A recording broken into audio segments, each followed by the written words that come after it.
Hey guys, Spacious here. Today we're going to be looking at the slave pens. Before you say anything, I know there's 100 slave pens guides already on YouTube, but one of my first videos was a slave pens guide, and it's a little bit outdated, so I just wanted to put out an updated version to have on my channel. And I also posted a poll in which people seem to really want another slave pens guide, so we're just going to do it to get it out of the way, and we're just going to go from there. So there's not going to be anything too crazy about the guide itself. It's just going to be a standard 43 mob pull, and I'm going to be using the ledge that you can see here, which can be used to sell boosts AFK at the portal, or you can use it to solo level your own mage.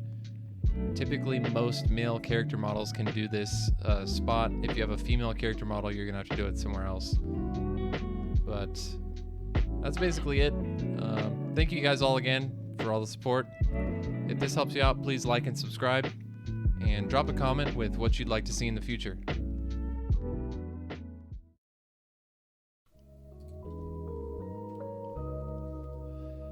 Alright guys, let's get started with this pull.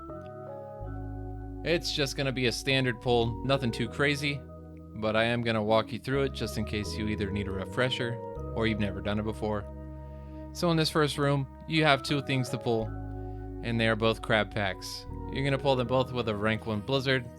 Try to keep them as far away from you as possible, and try to keep them grouped up if possible. You can see here I actually missed one because he patrolled ahead. You just want to drop a secondary blizzard on him just to get them all slowed, and you can see I got them grouped up there. And I'm going to continue to hug the right side of the room as to not aggro the snake man on the left side there.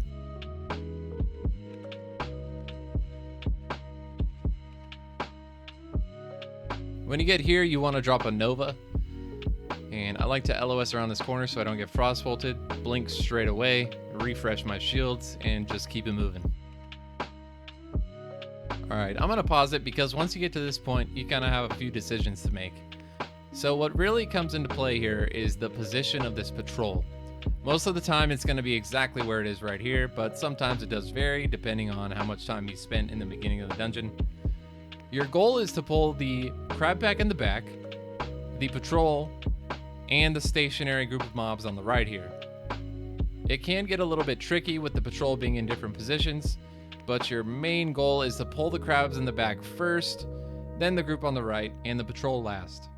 A lot of times it doesn't work out like this, so you'll have to slow down the mobs in the middle, run and pull the crabs, and then pull the stationary pack on the right last, which is typically what I will do.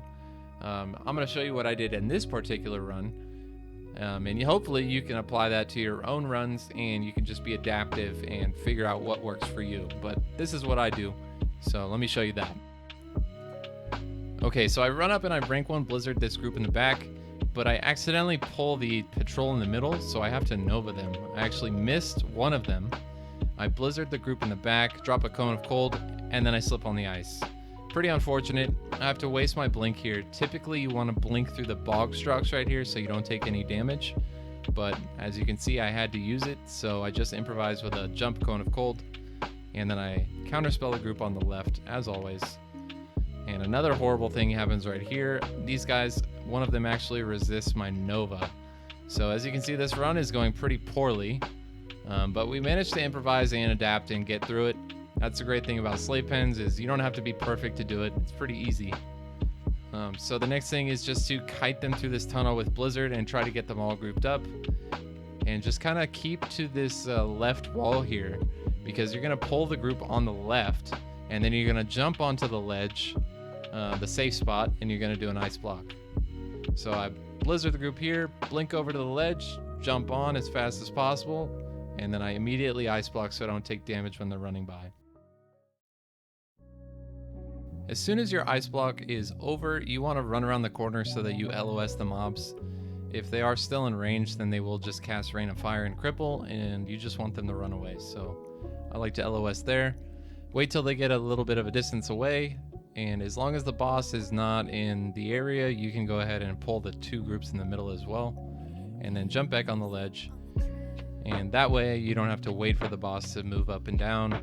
You can just grab everything all at once And then the next time you go down, you will be grouping up the mobs and getting ready for the kill phase.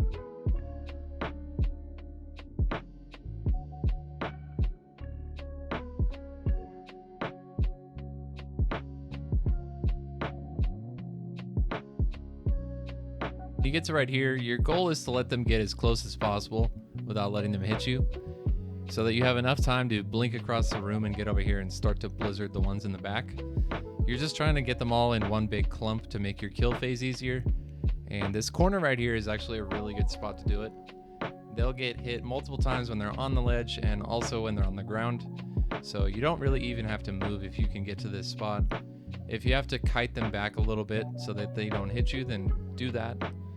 But in this case, I got lucky and I only had to blizzard a couple times in one spot, and then I just hop back up here on the ledge. When I get to this point, I like to set a marker on the front and last mob, just so I know where the train starts and stops. It makes the kill phase a lot easier because you know when they're all grouped up, because we're going to be using this ledge here, and it really helps to be able to see them through the wall. Alright, this next part here is going to take a little bit of practice, but if you have a character model that can use this spot, I highly recommend you learn it. Using this spot, you can boost characters that are AFK at the portal, and it's also out of LOS of all the mobs, so you never take any damage from lightning bolts or rain of fire or anything like that. And the way to do it is you basically blink up the ledge at a 30-degree angle, and you position your character in the spot you see here, and you tap your movement keys up and down. I like to also do down and strafe right. That seems to work pretty well for me. And you're just gonna juggle the mobs back and forth while you spam them with Blizzard and Flame Strike.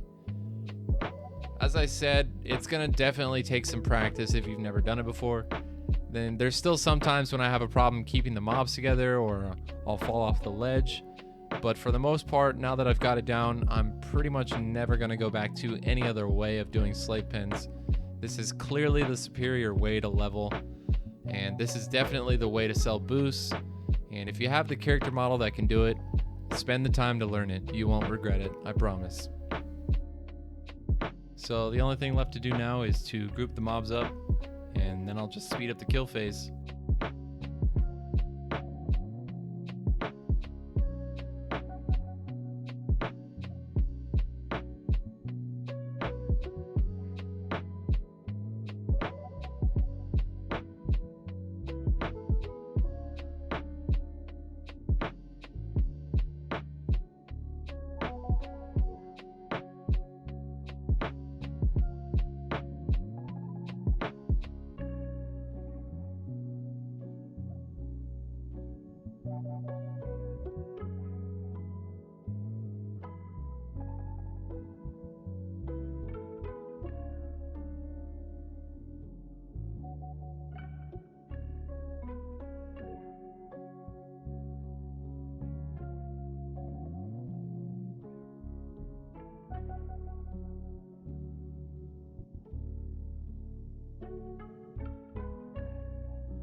Alright guys, there it is.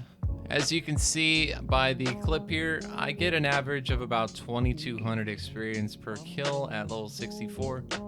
And we're killing, I believe, 46 mobs in this clip. And we do it in a little over 14 minutes. So it comes out to about 400,000 experience per hour. Sometimes it's a little bit more, sometimes it's a little bit less, but I'm just gonna go ahead and say that'd be a good average number. You can do this run 4 times in an hour at least, and this is definitely the best way to level a mage if you have one.